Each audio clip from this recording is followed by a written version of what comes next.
I'm sure all of you have watched over the last weekend or so as Mother Nature has taken the state of South Carolina and flooded it pretty dramatically with the storms that have happened. Unfortunately, that has actually affected our program up here in New Hampshire.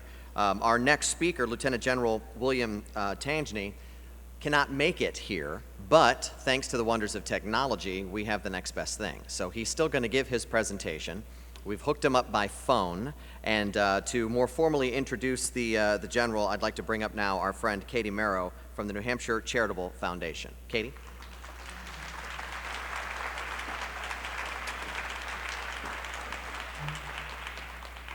Thank you, Scott, and thanks so much to everyone for being here today, especially our guests from away, to help New Hampshire really launch increased efforts around early childhood.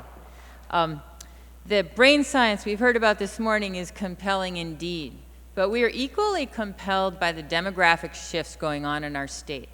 For the past few decades, New Hampshire's economic engine has been fueled by a robust, very strong working age population and significant in-migration from the South. These trends have changed and require us to change our behavior as well. Immigration has slowed to a trickle. Our workforce is aging. We're the third oldest state in the nation. And in fact, we also now have a growing youth opportunity gap and growing pockets of poverty. So the New Hampshire Charitable Foundation, informed by conversations with business leaders and community leaders and many of you all across the state, is committing to a new initiative we call New Hampshire Tomorrow, which the foundation of which is increasing investments in early childhood. And over the next few years, the foundation will be, thank you. Thanks so much, but really, we are your community foundation, and the thanks go to our donors and leaders and all of us together. But we will be looking to increase quality in formal and informal learning sessions for the youngest children in the state. We're going to be focusing on keeping kids on track through the teen years and preventing substance use. And finally, working with business leaders and others around pathways to work, particularly strengthening the pathways to the STEM workforce.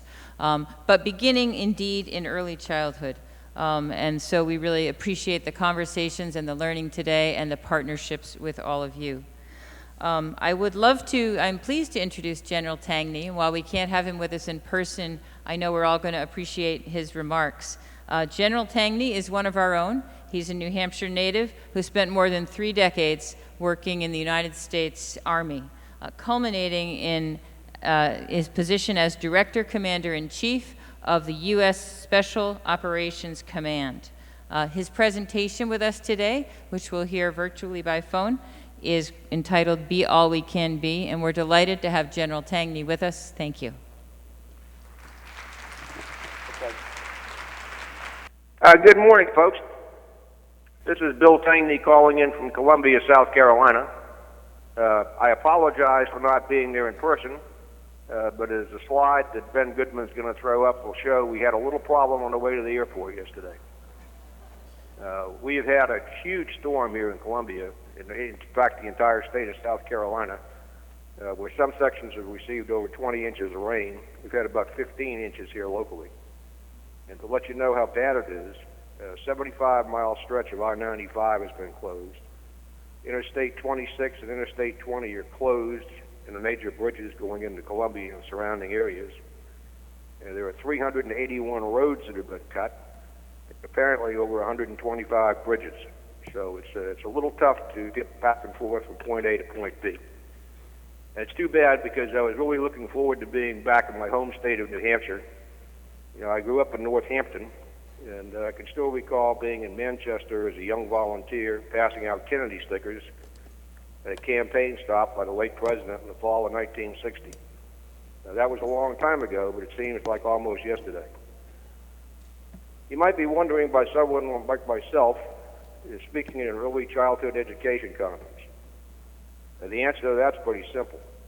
My colleagues and I are very concerned about maintaining the levels of military readiness required for this country to respond rapidly and decisively to complex international crises and threats. And a critical component of that equation is the fitness of America's young men and women. A lot of people think that military readiness equates I try to see if I to military hardware, jets, aircraft carriers, weapons, tanks, but the most powerful tool for the armed forces is still our people. It's our men and women in uniform. And I'm here to tell you today that we have a problem in maintaining that force because there's some very serious issues which have to do with education, fitness, and the criminal problems that you have in front of your young people. If Ben, if you would throw up the slide, the pie chart, and the pie chart, I think pretty well graphically demonstrates the magnitude of the problem. Fully 71% of the young people in this country of military age can't join the military because they don't qualify.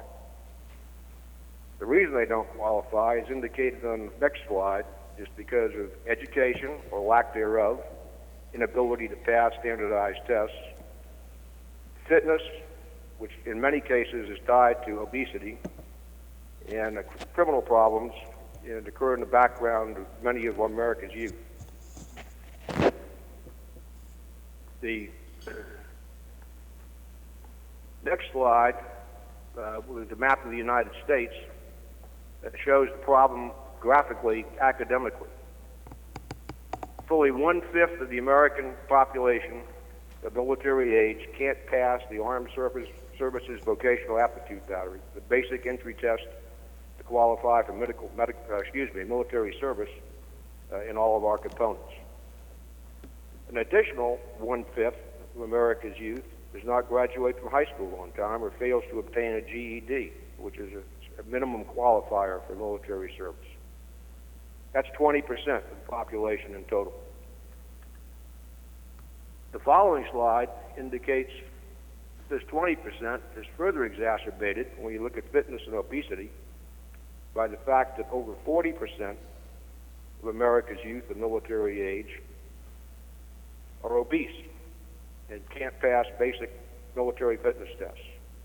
This is an alarming problem, which, as you can see, has increased exponentially in the 13 to 14-year period from 1995 up to 2010. The last data statistic was compiled onto this slide.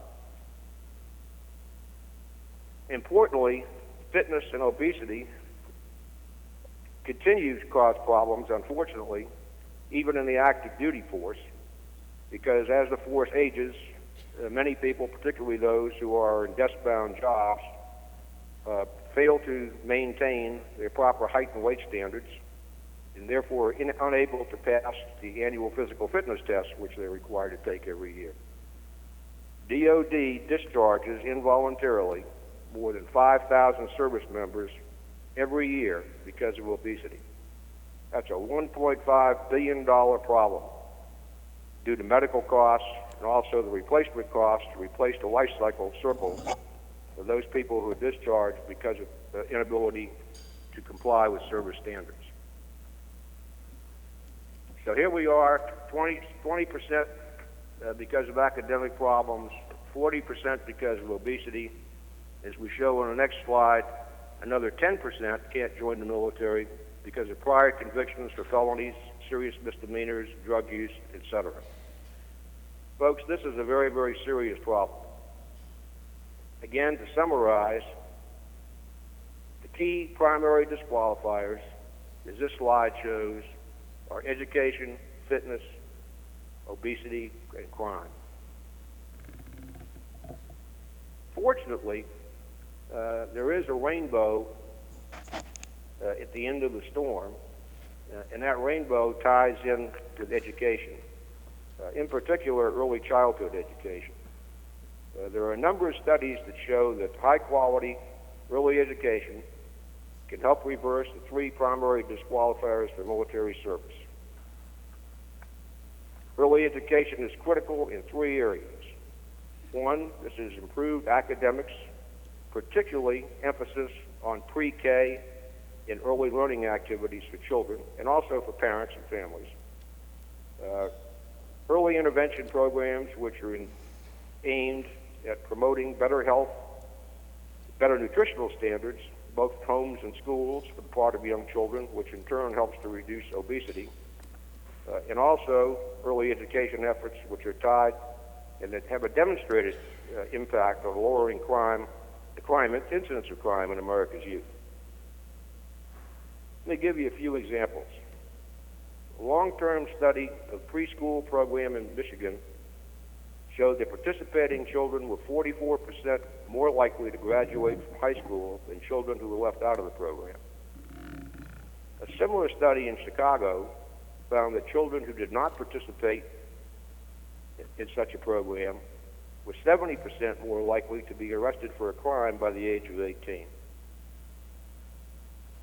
There's also evidence showing how early learning programs can help reduce America's rising rates of obesity.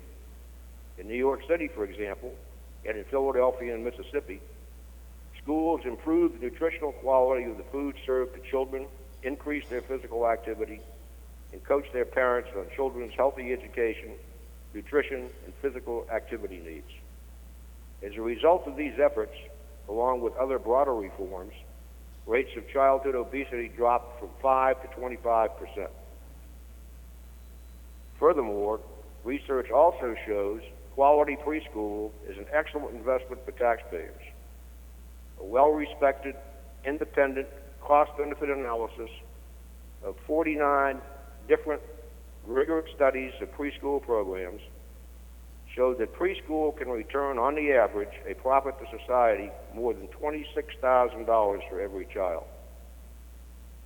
Now, you don't have to be a rocket scientist to realize that these figures are certainly indicative of the importance of early childhood education and intervention for children and families at the pre-K level. Many of you in the room are business leaders. You may be interested to know that a recent Army report, and if you show the slide then, entitled Strong Students, Strong Futures, and Strong Nations, cautions, and I quote, as indicated, in the coming decade, the United States will face a significant workforce shortfall, and both the military and civilian sectors may not have the skilled labor required to meet the demands of a knowledge-based economy. The effect on our ability to compete globally is going to be devastating if we don't do something immediately and forcefully to reverse the impact. All of this has implications for national security, but this isn't just a problem for the military. This is an American challenge to which we all must pay attention and give effort. Both the civilian and military sectors are competing for the same group of well-educated and healthy recruits and individuals and employees who are on the straight and narrow path. Unfortunately, the idea of investments in early childhood education can sometimes be incorrectly associated with one side of the aisle or the other. This is not a Republican or a Democratic issue. This is an American issue. And it's an issue that the presidential candidates, hopefully who will be attending the luncheons and some of the meetings in Manchester later on today, should have a personal and professional long-term interest. And it's an issue that they should come together for to ensure that we have strong, healthy programs for strong, healthy children based on improved knowledge and also improved diet in our school lunch systems, and programs also, of course, which extend those opportunities to the home as well. Healthy children, healthy families are the future of America. I ask that you join us in our concern in ensuring that this occurs. Thank you very much.